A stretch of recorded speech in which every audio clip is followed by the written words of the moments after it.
धरतीमा जन्मिएपछि एक न एक दिन मर्नुको विकल्प छैन। मृत्यु अकाट्य शाश्वत सत्य कुरा हो। प्रकृतिको नियम नै जन्मेपछि मर्नु नै हो। यसलाई स्वीकार्नुको विकल्प छैन। आफन्त गुमाउनु पर्दा जो कसैलाई दुःख लाग्छ, असहाय पीडा हुन्छ, मन नै स्तब्ध हुन्छ। हो यस्तै शोकमा डुबेको छ भोकसिङको लोहनी काश्यप परिवार।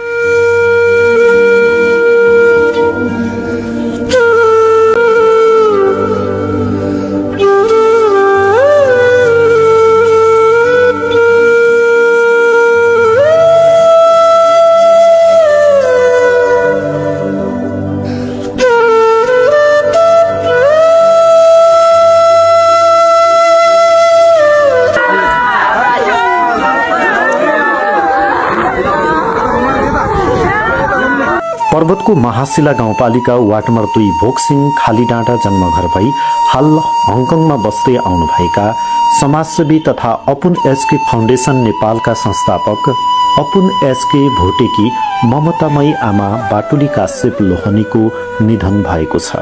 यही मिति 2082 पौष 13 गते शनिबार उहाँको उपचारका क्रममा 82 वर्षको उमेरमा असामयिक निधन भएको हो। बाटुली काश्यपको निधनले भोकसिङ खालीडाँडा शोकमा डुबेको छ। आमाको उपचारका लागि भयभरको प्रयास गर्दा पनि आमालाई बचाउन नसकिएको अपुन एसकेले बताउनुभयो। जन्म मृत्यु प्रकृतिको नियम हो, तर आफ्नो आमालाई गुमाउनु पर्दा आफूलाई सहनै नसक्ने पीडा भएको अपुन एसके बताउनुहुन्छ। बाटुली काश्यपको पार्थिव शरीरलाई भोकसिङ स्थित आफ्नै चिहान घाटमा परम्परा अनुसार आफन्तजन गाउँले र छरछिमेकीहरूको उपस्थितिमा दाह संस्कार गरिएको छ। 2 नालबाट गरी बाटुली काश्यपका 5 छोरा र 4 छोरी रहेका छन्। आउनुहोस् बाटुली काश्यपको अन्तिम दाह संस्कार विदाई कार्यक्रमको यो भिडियो हेरौं।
हुन्छ फेरि कपडाहरू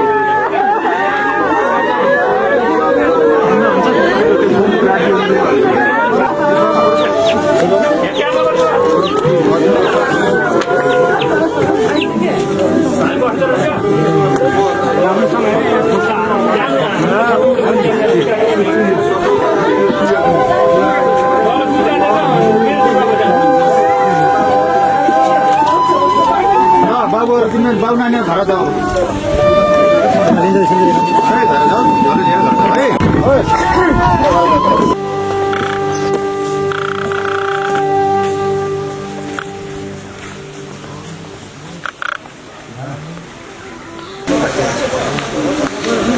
कहाँ हो फर्काएर मुखी राख्ने ऊ गर्ने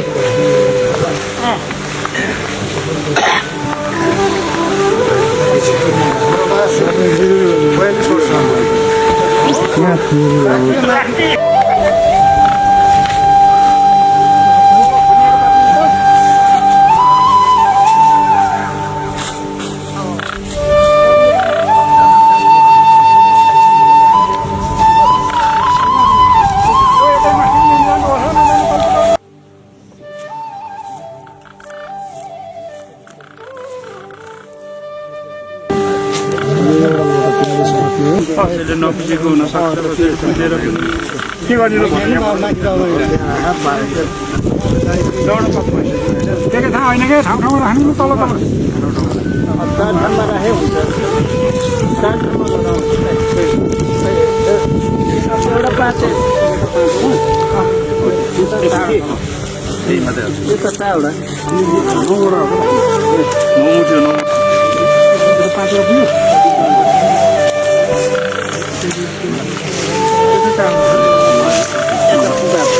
पाँचवटा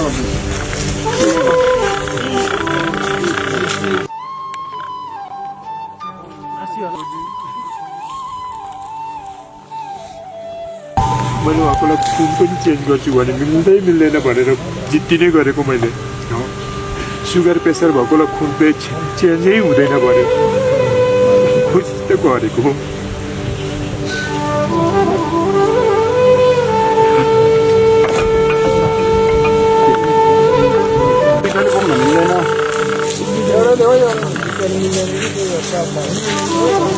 राम्रोसँग है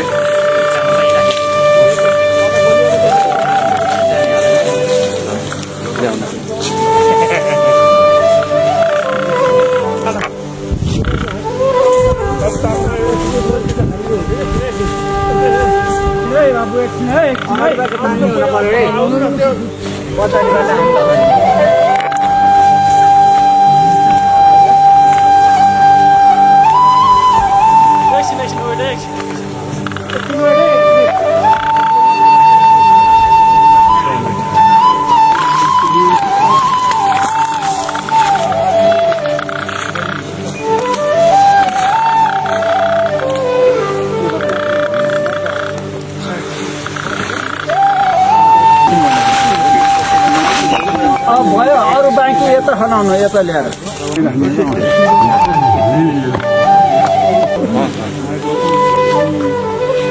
इन्चुरी पो आइसकेको थियो इन्चुरी पो आइसकेको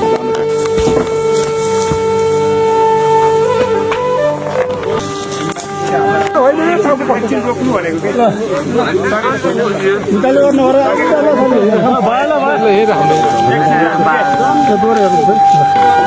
खोलो हामी खुट्टा हाल्न सकिन्छ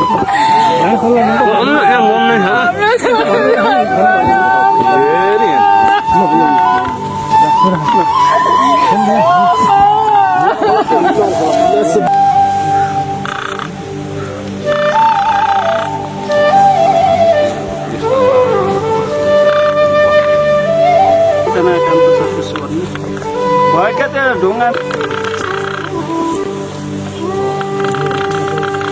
मृत्यु शाश्वत सत्य हो र हामीले यस धरतीमा जन्म लिइसकेपछि सबैले मृत्युवरण गर्नुपर्छ र यो प्रकृतिको नियम भएको हुँदा यो हामीले चाहिँ नराम्रो दुःख लागे पनि हामीले चाहिँ स्वीकार गर्नुपर्छ। सबैको अवस्था र हाल चाहिँ त्यही नै हो र त्यसै क्रममा आज हामी यस अन्त्येष्टि समारोहमा चाहिँ उपस्थित भएका छौँ। हाम्रो दाई अपुन याजके भोटे दाईले आफ्नो ममतामयी माताको सम्झनामा 2 शब्द बोल्ने कार्यक्रम रहेको छ। त्यसको लागि म उहाँलाई अनुरोध गर्दछु। श्री श्रद्धाञ्जली मेरो आमाप्रति। आमा, ईश्वरले तपाईँको पवित्र आत्मालाई शान्ति प्रदान गरून्।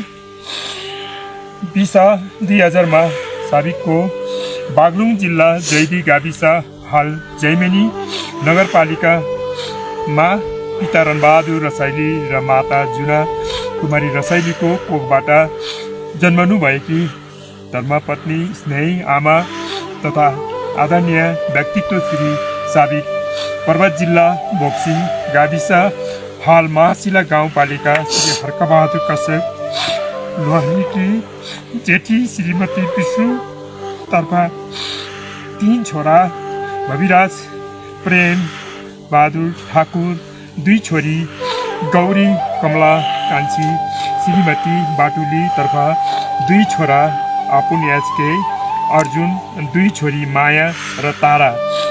ममतामाई आमा दिसम्बर 2082 पौष 13 गते दिनको 3:55 बजे हामीबाट सधैँका लागि बिदा लिनुभयो। उहाँको निस्वार्थ माया, त्याग र स्नेह हाम्रो मनमा सधैँ अमर रहनेछ। ईश्वरले दिवंगत आत्मालाई शान्ति प्रदान गरून्। आमा, यदि अर्को जन्म लिनु पर्यो भने मैले तपाईँकै कोखबाट लिन पाऊँ। आमा, मबाट केही गल्ती भएको छ भने यसलाई माफ गरिदिनु होला। म सुध्रिने मौका पाउँछु।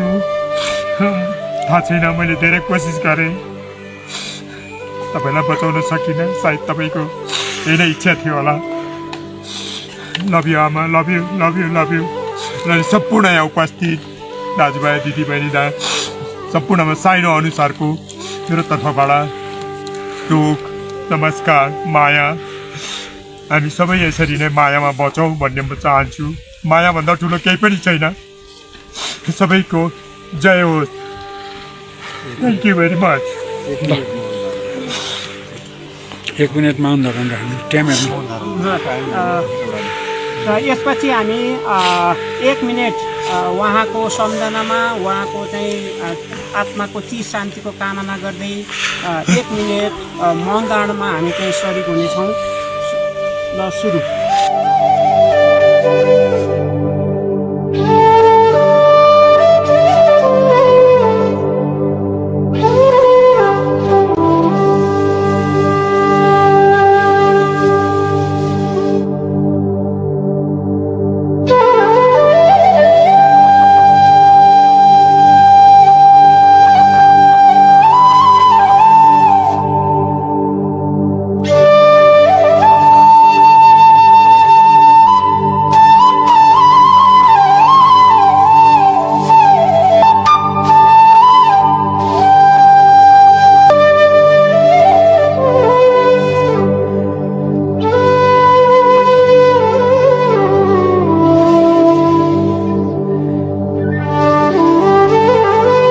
यस दुःखद घडीमा हामीलाई समवेदना र सान्त्वना प्रकट गर्नुहुने सम्पूर्ण आफन्तजन, इष्टमित्र, बन्धु बान्धवमा हार्दिक धन्यवाद तथा आभार व्यक्त गर्दछौँ। स्वर्गीय आमा बाटुली काश्यपको वैकुण्ठवासको कामना गर्दै हार्दिक श्रद्धाञ्जली अर्पण गर्दछौँ। सम्पूर्ण लोहनी काश्यप परिवार, महाशिला गाउँपालिका वार्ड नम्बर 2 भोक्सिङ खाली डाँडा